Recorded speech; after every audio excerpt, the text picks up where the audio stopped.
నమస్కారం. I dream ప్రేక్షకులకు స్వాగతం, సుస్వాగతం.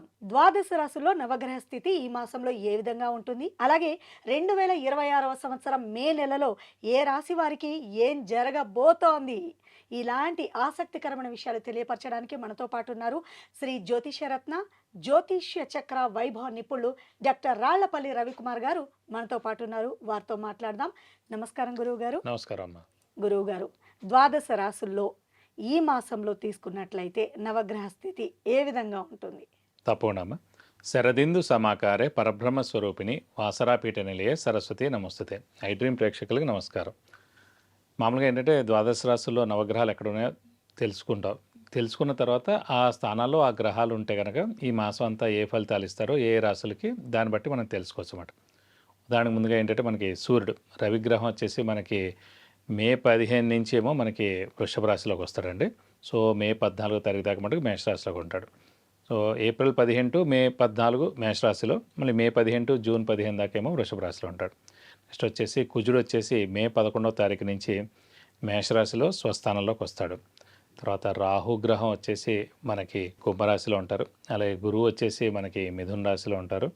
అలాగే శని వచ్చేసి మనకి మీన రాశిలో ఉంటారు. కేతు వచ్చేసి మనకి ఈ సింహరాశిలో ఉంటారు.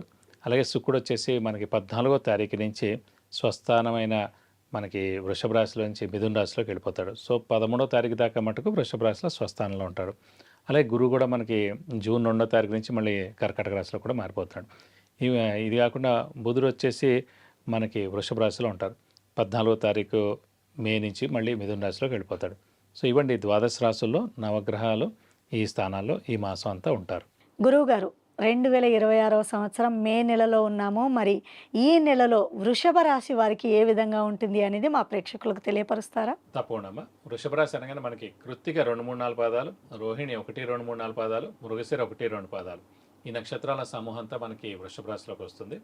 ఈ రాశి వారికి పట్టిందల్లా బంగారం అని చెప్పుకోవచ్చు. శ్రమ, కాలం, ధనం వ్యర్థం కాకుండా ఉంటుంది. అవసరానికి డబ్బులు సమకూరుతాయి. రావాల్సిన బాకీలు వసూలు అవుతాయి.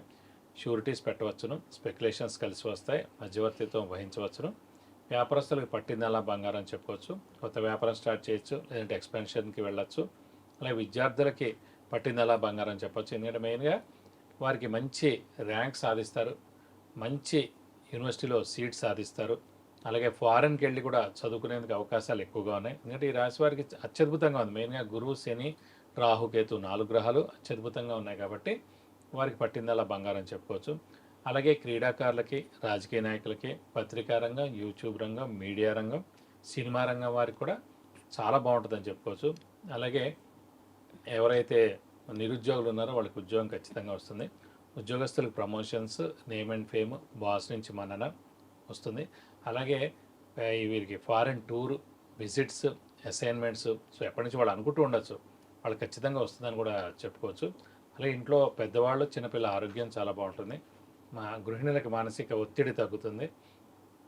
అలాగే మీ బంధువులతో మీ ఇల్లు కళకళలాడుతుందని చెప్పుకోవచ్చు. అలాగే తీర్థయాత్రలు చేస్తారు, దైవ దర్శనం చేసుకుంటారు, గురువుని దర్శిస్తారు, గురువు యొక్క బ్లెస్సింగ్స్ పొందుతారు. అలాగే స్నేహితులతో మీరు కలుస్తూ ఉంటారు. అలాగే ఇంట్లో కూడా మెయిన్గా ఒక కొత్త వస్తువు ఖచ్చితంగా కొంటారు. అంటే మీరు గోల్డ్ అయినా కొనవచ్చు, లేదంటే వెహికల్ అయినా కొనవచ్చు, లేదంటే ఇంట్లో కొత్త వస్తువు ఏదైనా సరే కొనేందుకు అవకాశాలు ఎక్కువగా ఉన్నాయని చెప్పుకోవచ్చు. అలాగే మెయిన్గా మన ఆరోగ్యం చూసుకున్నా కూడా, ఆరోగ్యపరంగా కూడా చాలా బాగుంటుంది. ఆర్థికంగా చూసుకున్నా కూడా ఎప్పటి నుంచో మీకు రావాల్సిన డబ్బులన్నీ కూడా ఉంటాయి, అవన్నీ కూడా తప్పకుండా వస్తాయని చెప్పుకోవచ్చు. ఇది కాకుండా ఈ ఎప్పటి నుంచో ఆగిపోయిన పనులు చాలా మటుకు ఉండి ఉంటాయి. సో ఒక 4-5 పనులు ఉన్నాయనుకోండి, 1-2 పనులు అవుతాయని చెప్పుకోవచ్చు. ఎందుకంటే ప్రస్తుతం గురుబలం ఉంది కాబట్టి ఒక్క నిమిషం కూడా వేస్ట్ చేయకుండా మీరు కష్టపడితే కనుక తప్పకుండా మీరు అనుకున్న పనులని తప్పకుండా నెరవేరుతాయని చెప్పుకోవచ్చు. గురువుగారు, ఈ రాశిలో ఉన్న వారికి వివాహ విషయానికి వస్తే ఏం చెప్తారు? సాధారణంగా వివాహం అనేటప్పుడు ఏంటంటే మనకు గురుబలం ఖచ్చితంగా ఉండాలండి. సో గురువే వివాహానికి కూడా కారకుడు. సో 2వ స్థానం అంటే ద్వితీయ స్థానంలో ఉన్నాడు. ద్వితీయ స్థానం అంటే కుటుంబ స్థానం, నేత్రస్థానం, ధనస్థానం, వాక్స్థానం అంటారు. సో ఇక్కడ మనకి గురువు ద్వితీయంలో ఉన్నాడు కాబట్టి కుటుంబ స్థానంలో ఉన్నందుకు కుటుంబం ఏర్పడుతుంది. అంటే ఇప్పటివరకు కుటుంబం అనేది లేకపోతే కనుక కుటుంబం ఏర్పడుతుంది. కుటుంబం ఏర్పడడం అంటేనే వివాహం అన్నమాట. సో ఎవరికైతే అవివాహితులు ఎవరైతే ఉన్నారో వాళ్ళందరికీ ఖచ్చితంగా వివాహానికి అవకాశాలు 100% ఉన్నాయి. సో లేట్ చేయకండి. ఎందుకంటే ఈ నెల ఇంకా లాస్ట్ మే నెల. ఎందుకంటే జూన్ 2 నుంచి మళ్ళీ ఇదే ఈ వృషభ రాశి వారికి ఏమంటే మనకి తృతీయ స్థానంలోకి వెళ్ళిపోతారు అనమాట. సో తృతీయ స్థానంలోకి వెళ్ళిపోతే మళ్ళీ ఇంత బలం ఉండదు. కాబట్టి ఖచ్చితంగా మీరు గట్టి ప్రయత్నం చేస్తే వివాహానికి అవకాశాలు, అంటే కనీసం వివాహం కుదరడం అయినా సరే ఈ నెల లోపల, సో కనీసం ఎంగేజ్మెంట్ అవడం ఇలాంటివి ఏవైనా సరే జరిగేందుకు అవకాశాలు 100% ఉన్నాయి. ఇక సంతానం విషయానికి వస్తే వృషభ రాశి వారికి ఏ విధంగా ఉంటుంది? సంతానం మా విషయానికి వస్తే కూడా మెయిన్గా సంతానకారకుడు ఏ మనిషికైనా గురువే అండి.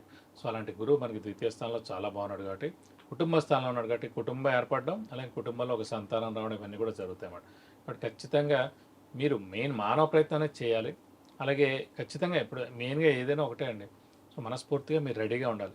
వివాహ విషయం కానివ్వండి, సంతాన విషయం కానివ్వండి, ఉద్యోగం ఏదైనా సరే మీరు రెడీగా ఉండి, ఎస్ నేను మనస్ఫూర్తిగా రెడీగా ఉన్నాను వివాహానికి, సంతానానికి నేను రెడీగా ఉన్నాను అని అనుకున్నప్పుడే అవుతుందండి. లేదంటే కనుక ఎంత గురుబలం వచ్చినా కూడా అది వెళ్ళిపోతూనే ఉంటుంది కానీ మనకు పని అవ్వదన్నమాట. సో ఖచ్చితంగా మీరు అనుకోండి, ఖచ్చితంగా ఈ సంవత్సరం సంతానం పుట్టేందుకు అవకాశం 100% ఈ వృషభ రాశి వారికి ఉంది. ఎలాంటి పరిహారాలు చేస్తే వారికి మంచి జరుగుతుందని చెప్తారు? ఇప్పుడు మనకు మెయిన్ అంటే వృషభ రాశి వారు ప్రస్తుతం అయితే కనుక చతుర్థ స్థానంలో కేతు ఉన్నాడండి. సో కేతుకు సంబంధించిన దేవుడు వచ్చేసి మనకి వినాయకుడు. సో ప్రతిరోజు వినాయకుడు అష్టోత్తరం చదువుకుంటే చాలా మంచిది. అలాగే మనం వినాయకుడు టెంపుల్కి ప్రతి బుధవారం వెళ్ళి 41 ప్రదక్షిణాలు చేస్తే చాలా మంచిది. అలా వీలైతే కనుక ఆయనకి అభిషేకం కానీ అర్చన కానీ చేస్తే కనుక మీకు అన్ని విధాలా మంచి చేకూరుతుంది. చాలా చక్కగా తెలియపరిచారు గురువుగారు. వృషభ రాశి వారికి ఏ విధంగా ఉంటే మంచిది అని పరిహారంతో పాటు తెలియపరిచినందుకు ధన్యవాదాలు. నమస్కారం.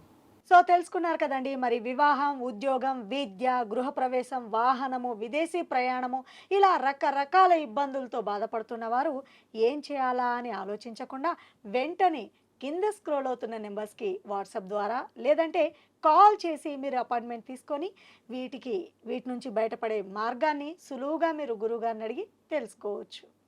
నమస్కారం. And for more videos, Please subscribe to iDream channel. Subscribe to iDream Media. Please subscribe to iDream. Please subscribe to iDream. Please subscribe iDream. And please subscribe to iDream.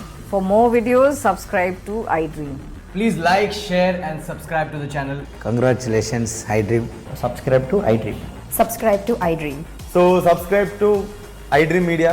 iDream ki iDream team andarki huge congratulations. Please subscribe iDream Media. Please subscribe to iDream. Subscribe iDream. Please subscribe to iDream. iDream అంటే నా కళల channel subscribe చేసుకున్న నోరు తిరుగుతలేదు, మీరైతే గంట గుర్తు కొట్టండి. For more such videos, please subscribe to iDream. Subscribe to iDream. Please subscribe to iDream. Please subscribe iDream Media. Please do subscribe to iDream. Please subscribe to iDream Media. For best entertainment and information, please subscribe iDream. And don't forget to subscribe to iDream.